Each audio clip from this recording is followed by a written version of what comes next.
कि दीदी हर टाइम भैया मोबाइल देखते हैं, आपसे बात नहीं करते हैं। लोग बोलते कि तुम्हारे पति बोलते ही नहीं है बल कुछ। पीठ पीछे बोलोगे तो लोग बोलेंगे बस मुंह फिरा के बात करता है कि कितना घमंडी आदमी है। जल्दी कमिंग सून। हेलो दोस्तों, नमस्कार, स्वागत है आपका मेरे आज के नए ब्लॉग में। तो आज का ब्लॉग मतलब ऐसा दिनचर्या नहीं है मेरी, तो मैं कुछ खास बात करना चाहती हूँ। सबसे पहले तो मेरा नाम है काजल, मैं हूँ देहरादून उत्तराखंड से। जैसे कि सबको पता है कि मैं 2-3 महीने से ब्लॉग नहीं डाले थे। बिना पुराने ब्लॉग जो मैंने डाले थे राजस्थान वाले वो देख रही थी। जैसे कि आपको पता है मेरे हस्बैंड यहाँ मेरे साथ तो नहीं रहते हैं, बाहर रहते हैं। तो इस बार जब वो आए थे तो वैसे भी मुझे व्लॉगिंग शुरू करे हुए 1 ही साल हुआ है, और अभी हस्बैंड आए मेरे तो इसी टाइम आप सबने उनको मेरे साथ वीडियो में देखा। मतलब वो कम ही बोलते हैं, ज़्यादा नहीं बोलते हैं कैमरा के आगे। तो फिर काफ़ी लोगों को लगा, मैंने कमेंट देख रही थी अपने वो राजस्थान वाले ब्लॉग्स में। कमेंट 1-2 कमेंट ऐसा देखा था मैंने। हाँ, एक कमेंट ऐसा था कि आप ऐसे अजनबियों की तरह मतलब हनीमून मनाने जा रहे थे पर ऐसे अजनबियों की तरह रह रहे हो, एक दूसरे से बात नहीं कर रहे हो। वो हस्बैंड मेरे आगे आगे चल रहे थे ब्लॉग में, आप ही अकेले अकेले बोल रहे हो। तो एक ऐसी था कि दीदी हर टाइम भैया मोबाइल देखते हैं, आपसे बात नहीं करते हैं। फिर कंपैरिजन हुआ कि हाँ सीमू दी और उनके हस्बैंड कितने प्यार से रहते हैं। वो उन तो अपने हस्बैंड को बोलो कि वो भी अपने छोटे भाई की तरह रहे, अपने छोटे भाई की तरह अपनी बीवी को भी पूरा टाइम दे, खुल के जिए। ऐसा कमेंट था। मैं क्या बोलूँ, मैं ब्लॉग बनाने से पहले सोची थी अच्छा मैं ऐसा बोलूँगी। अब मैं ब्लॉग बनाते टाइम मुझे ना समझ ही नहीं आ रहा कहाँ से शुरू करूँ, कैसे बोलूँ। ठीक है, सबसे पहले तो मेरे हस्बैंड है, उनके भाई हैं, वो दोनों भाई हैं चाहे, पर फिर भी उन दोनों का नेचर बहुत अलग है एक दूसरे से। मेरे हस्बैंड मतलब ऐसे हैं कि वो बिल्कुल भी मतलब इंट्रोवर्ट टाइप है। वो ना ज़्यादा ऐसे बात नहीं करते। मतलब ऐसा भी नहीं है कि अगर आप मेरे हस्बैंड से ऐसे सामने से मिलोगे तो कि बात ही नहीं करेंगे या इधर उधर, ऐसा कुछ नहीं है। अच्छे से बात करते हैं, वो बिल्कुल बात करते हैं, वो बिल्कुल है। पर ये है कि वो कैमरे के आगे नहीं बात करते होता है ना, कैमरे के पीछे हमारी बहुत बातें होती हैं। तो कई लोगों को लगा होगा उसमें वीडियो में देख के कि इसका हस्बैंड तो इससे बात ही नहीं करता है, या ये दोनों आपस में बात ही नहीं करते। क्योंकि मैं तो व्लॉगिंग करने में लगी हूँ, मैं व्लॉग कर रही हूँ, दिखा रही हूँ, तो मैं आपसे बात कर रही हूँ ना। तो उस टाइम मैं अपने हस्बैंड से नहीं बात कर रही हूँ। पर ऐसा नहीं कि मैं उनसे बात करती नहीं, कि हम दोनों बात करते ही नहीं है, ऐसा बिल्कुल नहीं है। हम दोनों बहुत बात करते हैं। चाहे वो भी इंट्रोवर्ट है, मैं भी एक तरह से इंट्रोवर्ट ही हूँ। चाहे जो ये मैं व्लॉगिंग वगैरह कर रही हूँ उसमें ही मैं इतना बोलती हूँ, अदरवाइज़ मैं उतना ज़्यादा नहीं बोलती हूँ। मैं भी ठीक है, मैं भी बहुत कम बात करती हूँ। पर क्योंकि मैं व्लॉग बना रही हूँ, वीडियो बना रही हूँ, तो इसमें तो बोलना ही पड़ेगा, इस वजह से मैं बोलती हूँ। लेकिन जब हमारी फ़ोन पे बात होती है, कुछ होती है, तो 1-1, 2-2 घंटा बात चलती है हमारी। हम बहुत बातें करते हैं। पर हाँ, कैमरे के आगे वो नहीं बात करती, क्योंकि उनका ऐसा नेचर ही नहीं है कि कैमरे के आगे ना थोड़ा वो अनकंफर्टेबल हो जाते हैं। ये होता ही है, एकदम से कैमरा उनके सामने आ जाए थोड़ा अनकंफर्टेबल होता है कि नहीं, वो उतना नहीं खुल पाते, कैमरे के आगे नहीं खुल पाते। अदरवाइज़ वो ऐसे बहुत ही खुले हुए ही आदमी हैं। अगर कोई उनके सामने आए तो तब वो खुल जाते हैं, पर ऐसे कैमरे के आगे नहीं। और दूसरी बात ये है कि वो अपनी लाइफ को भी ना बहुत प्राइवेट रखना पसंद करते हैं। प्राइवेसी उनके लिए बहुत ज़रूरी है। वो बहुत बोलते हैं कि नहीं, मुझे अपनी लाइफ प्राइवेट रखनी है। उनकी लाइफ में जो हो रहा है, जो चल रहा है, जो उनके आसपास के लोग हैं उनको तक पता है। पर ऐसे पब्लिक करना बहुत बड़ी बात होती है ना। अपनी लाइफ को पब्लिक कर रहे हैं हम अपनी लाइफ पब्लिकली रख रहे हैं ना। तो ये बात भी सच है कि इसके कई फ़ायदे भी हैं तो कई नुकसान भी ज़रूर है। इंस्टा फेसबुक तो बहुत पब्लिक होता है, जो हमारा व्हाट्सअप होता है वो तो प्राइवेट होता है। उसमें तो हमें व्हाट्सअप में तो प्राइवेट नंबर होते हैं हमारे, जो भी रिलेटिव्स होते हैं। इवन वहाँ तक भी वो अब कभी कोई स्टेटस नहीं डालेंगे अपनी फ़ोटो का, बिल्कुल भी नहीं। हमारी शादी को 6 साल हो गए हैं, तो 6 सालों में आज तक उन्होंने मेरे साथ कभी फ़ोटो नहीं डाली होगी अपनी स्टेटस में, व्हाट्सअप स्टेटस में भी, ठीक है। और ना ही किसी और फैमिली मेम्बर के साथ, जब से मेरी शादी हुई तब से तो मैंने कभी नहीं देखा उनको कि उन्होंने कभी एक व्हाट्सएप पे स्टेटस भी डाल दिया होगी हाँ फैमिली के साथ, कुछ भी ना, कभी नहीं डालते वो। तो मैं फिर किसी और के हस्बैंड से अपने हस्बैंड को कंपेयर करूं कि उसके हस्बैंड को देखो वो तो ऐसे हैं, ऐसे शुरू में तो मुझे लगता ही था, क्योंकि होता ही है शुरू में फील। पर एक बार आदमी जब समझने लग जाता है ना दूसरे इंसान को कि हाँ चलो ये ऐसा है, इसका नेचर ऐसा है, तो फिर वो ढल जाता है उस माहौल में और कंफर्टेबल हो जाता है कि हाँ वो ऐसे ही हैं। ठीक है, उनको अपनी लाइफ प्राइवेट रखना पसंद है, पर उन्होंने आज तक मुझे नहीं बोला या घर के हमारे और मेंबर्स को कभी नहीं बोला कि नहीं तुम भी क्यों ब्लॉगिंग कर रहे हो, क्यों सब पब्लिकली हमारी लाइफ के बारे में सबको बता रहे हो। उन्होंने आज तक कभी मना नहीं किया।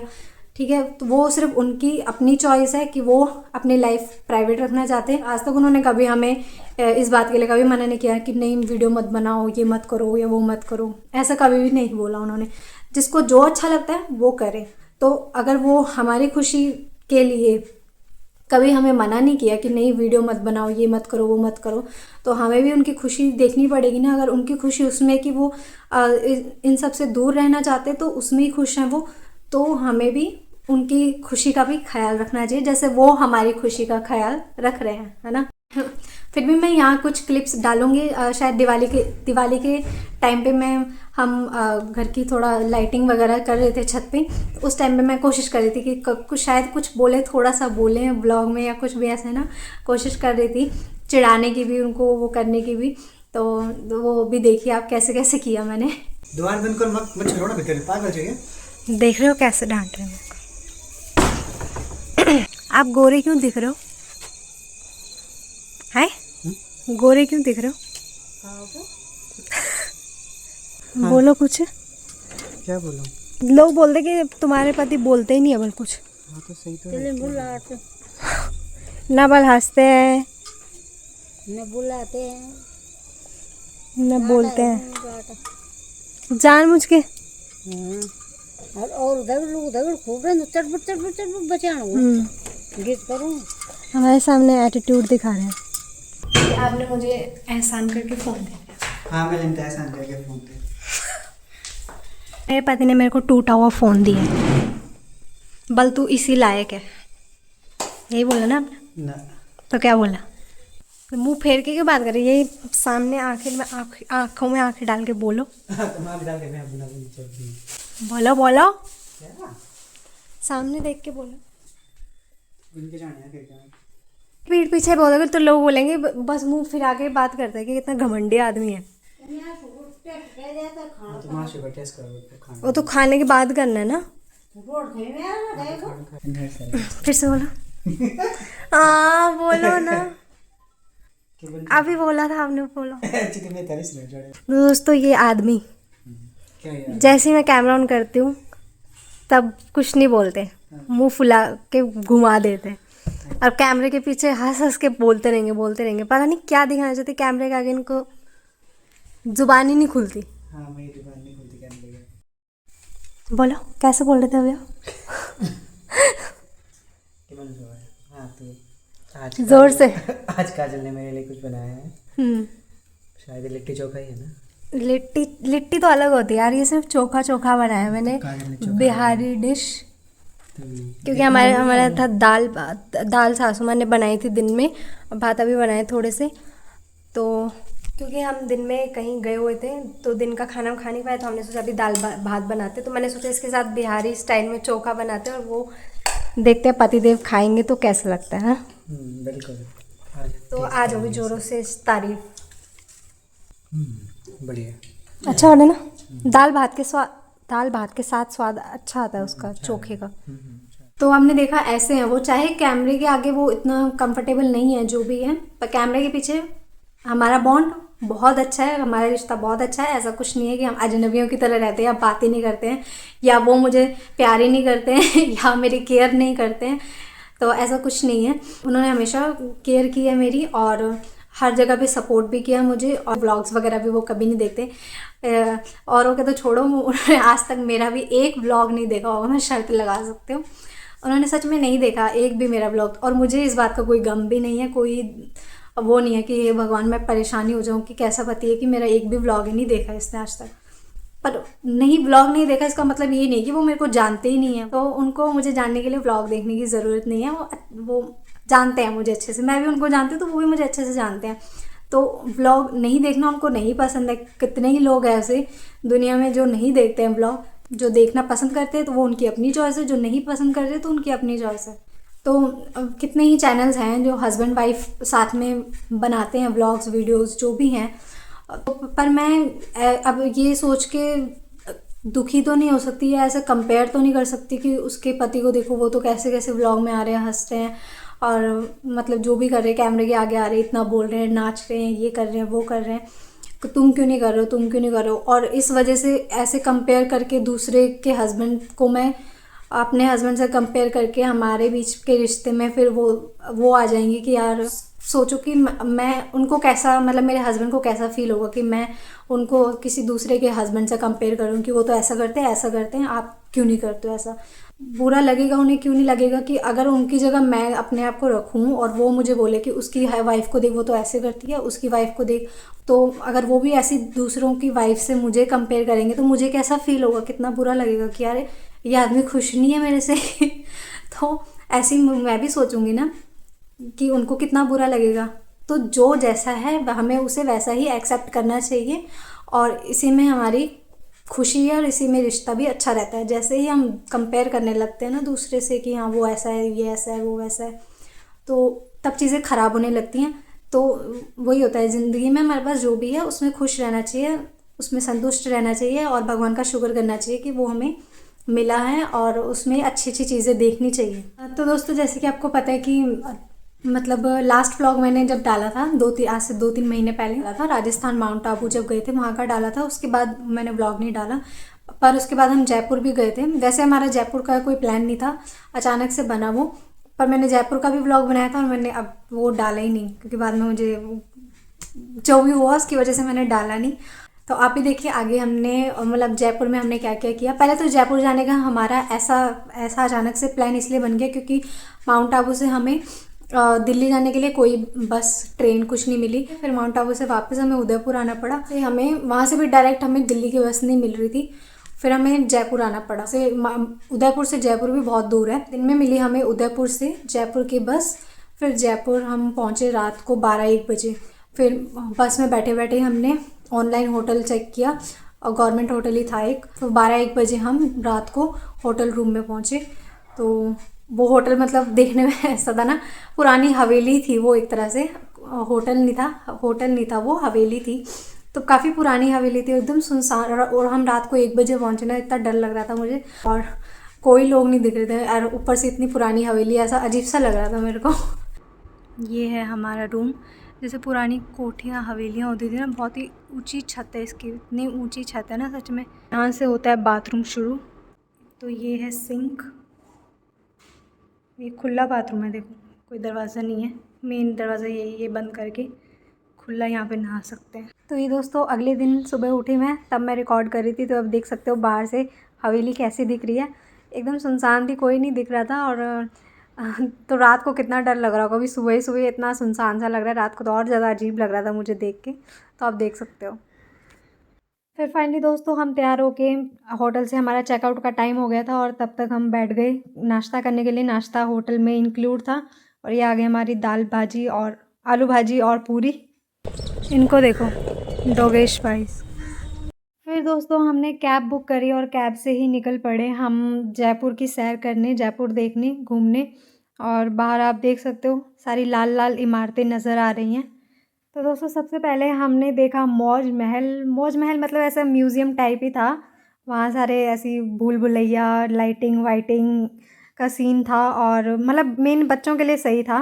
और ये स्टैचू वगैरह लगे हुए थे, मोम के पुतले, खास सेलिब्रिटीज़ के। चार्ली हैं, खली हैं, मिस्टर खली हैं हमारे, महात्मा गांधी जी हैं, मदर टेरेसा जी हैं, सचिन तेंदुलकर जी हैं और ये पता नहीं कौन है। फिर इसके बाद सबसे पहले हम पहुंच गए नाहरगढ़ फोर्ट देखने। और ये बहुत बड़ा किला है, इसके लिए हमने टूरिस्ट गाइड कर लिया था कि हमें वो बताती रहेंगी, वो लेडीज़ थी एक, तो हमने सोचा वो जल्दी जल्दी बता देंगी तो हमारा टाइम भी बच जाएगा क्योंकि हमारे पास ज़्यादा समय नहीं था। तो ये जो ब्लू शर्ट में ये हमारी टूरिस्ट गाइड थी, तो ये सारी कहानी हमें बता रही थी किले की कि क्या क्या है। और उस दिन मौसम बहुत अच्छा हो रखा था, ठंडा ठंडा, और बहुत हवा चल रही थी, तो गर्मी बिल्कुल नहीं लग रही थी उस टाइम, सुबह के टाइम पे। तो बहुत अच्छा मौसम हो रखा था, बादल लगे हुए थे, आप देख सकते हो। और किले में इतनी भीड़ थी, लोगों की बहुत ज़्यादा भीड़ थी, पर वहाँ व्यू बहुत ही सुंदर आ रहा था। आप देख सकते हो पूरे आसपास पहाड़ घिरे हुए थे। और ये किले की पूरी दीवार है, बहुत लंबी दीवार थी ये किले की। तो ये जनरेशन टू जनरेशन ये काम करती है। जैसे नीचे हमारा पूरा मेला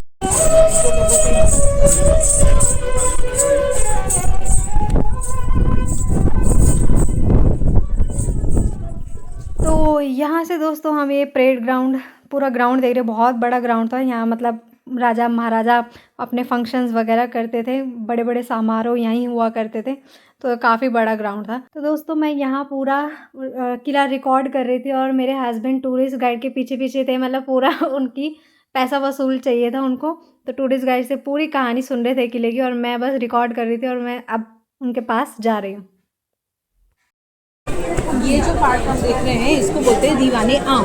दीवाने आम का मतलब होता है पब्लिक ऑडियंस हॉल। यहाँ पे थोड़ा उन्होंने हमारा शूट भी कर दिया व्लॉग, और फिर तब वो यहाँ पे अब हम अलग अलग कलाकृति देख रहे हैं, फूल में ही अलग अलग डिज़ाइन छुपे हुए हैं, तो उन्हीं के बारे में जानकारी दे रही हैं हमें। और फिर हमने देखा ये शीश महल, मतलब मिरर की वो थी इसमें शीशे, तो बोलते हैं कि राजा यहीं से मतलब दिन में ही अपनी रानियों को तारे दिखाया करता था, तो हमें भी उन्होंने तारे दिखाए दिन में ही टॉर्च की लाइट से मिरर पे रिफ्लेक्शन करके, तो वो चमक रहे थे, तो वैसे दिन में तारे नज़र आ गए हमें भी। ये इतना ठंडा है बाहर, जब गर्म होगा तो ये ठंडा हो जाएगा, बाहर ठंडा रहेगा। तो यहाँ पे दोस्तों मैं जिस खिड़की से देख रही हूँ, कहते हैं रानियाँ इसी खिड़की से नज़ारे देखती थी बाहर के, क्योंकि उन्हें बाहर निकलने की तो इजाज़त थी नहीं, तो यहीं से नज़ारे देखा करती थी। पूरा ग्राउंड में क्या क्या फंक्शन हो रहे हैं, क्या हो रहा है, सब कुछ यहीं से देखा करती थी वो। और फिर बस ऐसे ही हम किला घूमते रहे, देखते रहे, और मतलब सबसे ज़्यादा टाइम हमें यही किला देखने में लगा, क्योंकि ये बहुत बड़ा था। मतलब एक ही राजा की 8-8 9-9 रानियाँ थी, तो सबके लिए अलग अलग एक ही डिज़ाइन के एक ही जैसे कमरे थे, रूम थे, पूरा सेपरेट सेपरेट सबके, कि सब में किसी में भी लड़ाइयाँ ना हो। तो सबसे ज़्यादा हमारा टाइम यहीं लगा। फिर दोस्तों तीसरी जगह गए हम एलिफेंट फोर्ट। तो यहाँ पे मतलब हाथियों की सवारी की जाती है, एक सवारी का एक पर्सन का 4000-5000 इतना कुछ था। तो मैंने कहा बस ऐसे घूम आते देख आते क्या क्या सीन है। तो यहाँ बहुत सारे कबूतर थे और मुर्गे भी थे, अलग अलग डिज़ाइन के, अलग अलग प्रकार के। देखो कितनी सुंदर है ना। हेलो पीकू पीकू, ये है मुर्गा सबसे अच्छा, इसको देखो कितनी सुंदर है खतरनाक। हेलो, कहता मेरी वीडियो मत लो। यहाँ पे मेरे पति पूछ रहे करनी है तुम्हें एलिफेंट की सवारी, मैंने कहा नहीं मुझे नहीं करनी है एलिफेंट की सवारी, मैं ऐसे ही देख लूँगी आसपास।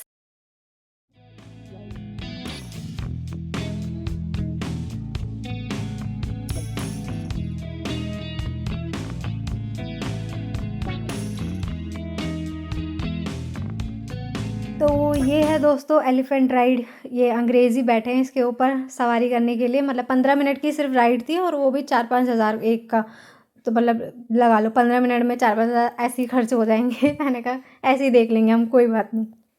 फिर दोस्तों वहीं से थोड़ी दूरी पे शीश महल था, फिर हमने शीश महल की भी टिकट मतलब लगा लो 500 थी, और हमारे पास ज़्यादा टाइम भी नहीं था, और हमने दूसरी वो पहले वाले किले में ही शीशे वाला महल देख लिया था, तो हमने कहा शीश महल भी ऐसे ही होगा।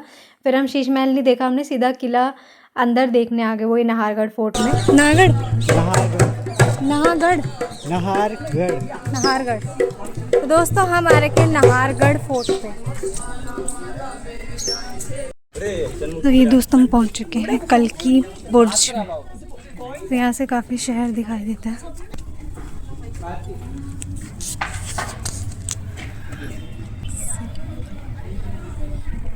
इसी पूरा व्यू दिखाई देता है पूरे शहर का।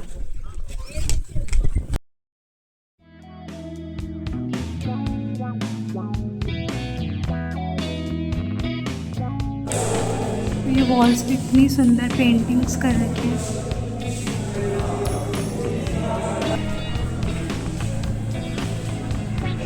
दोस्तों ये फोर्ट भी हमने पीछे देख लिया है, जो अच्छा था काफ़ी। इसमें 3-4 सेक्शन थे, सब एक ही जैसे थे, रूम वगैरह जो बने। दोस्तों हम देखने आए हैं दुनिया की सबसे बड़ी तोप। इसका नाम है जायवान तोप। ऐसा बोला है ना कि इसका गोला एक ही बार चली है तोप, और इस 35 किलोमीटर दूर जाके इसका गोला गिरा और वहाँ एक झील बन गई, अभी बनी हुई है। इसके पहिए कितने बड़े बड़े हैं।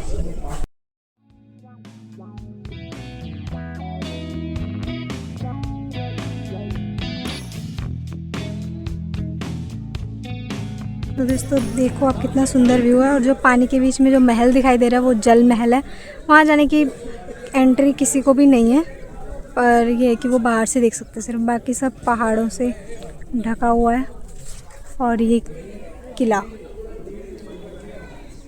ये दोस्तों हम पहुंच चुके हैं जल महल। ये हवा महल इतना ऊंचा है, पतली सी बिल्डिंग है हवा महल की। तो दोस्तों शाम को जैसे ही हम दिल्ली की बस पता करने लगे उसी टाइम इतनी मोटी बारिश है, इतनी मोटी बारिश आई ना, कसम से पूरा भीग गए थे हम। और एकदम से हमें ऑटो मिला और देखो कपड़े सारे भीग गए, बैग बस तक कुछ का सुध ही नहीं थी। और बड़ी मुश्किल से हमें बस मिल गई आखिर। और इतनी थोड़ी सी बारिश में इतना पानी भर गया, इतना पानी, बाप रे। आधे घंटे की बारिश में लगा लो बाढ़ आ गई। और बस स्टैंड में तो और भी बुरा हाल था, पानी से भरा हुआ। तो फाइनली दोस्तों दिल्ली की बस में हम बैठ गए थे और शाम को निकले थे और रात को हम पहुँचे उनके घर सीमा औरों के घर 10 बजे पहुँच गए थे हम क्वार्टर पे। तो ऐसा रहा हमारा जयपुर का सफ़र। 10 साढ़े 10 बजे से लगा लो शाम के 4-5 बजे तक हम जयपुर घूमे। तो एक ही दिन में सारा बड़ा देख लिया हमने जयपुर। जिस दिन हम दिल्ली पहुँचे उस दिन देवर जी का जन्मदिन था, 30 सितंबर था। और वो हमारा वेट कर रहे थे बर्थडे पे। उनको लगा कि हम पहुँच जाएंगे, पर हम नहीं पहुँच पाए थे। शाम को नहीं पहुँच पाए, हम रात को पहुँचे थे उस दिन। तो हमने अगले दिन बर्थडे का उनका केक खाया। चलो ठीक है, मिलते हैं, मिलेंगे जल्दी कमिंग सून। कोई और भी ये भी मिलेंगे कमिंग सून। ये भी जल्दी। सबका कमिंग सून चल रहा है अभी। कमिंग सून चल रहा सबका। किसी का गोइंग सून जल्दी आने सब वाला है, pending किसी में का चल रहे हैं। कमिंग सून सब पेंडिंग में चल रहे पेंडिंग में चल रहे हैं सब। फाइनली दोस्तों रात के 12-12:30 बजे हम पहुंच रहे हैं देहरादून ISBT। और यहाँ से अभी हमने ऑटो रिक्शा ली है और चलते हैं हम घर की तरफ डायरेक्ट।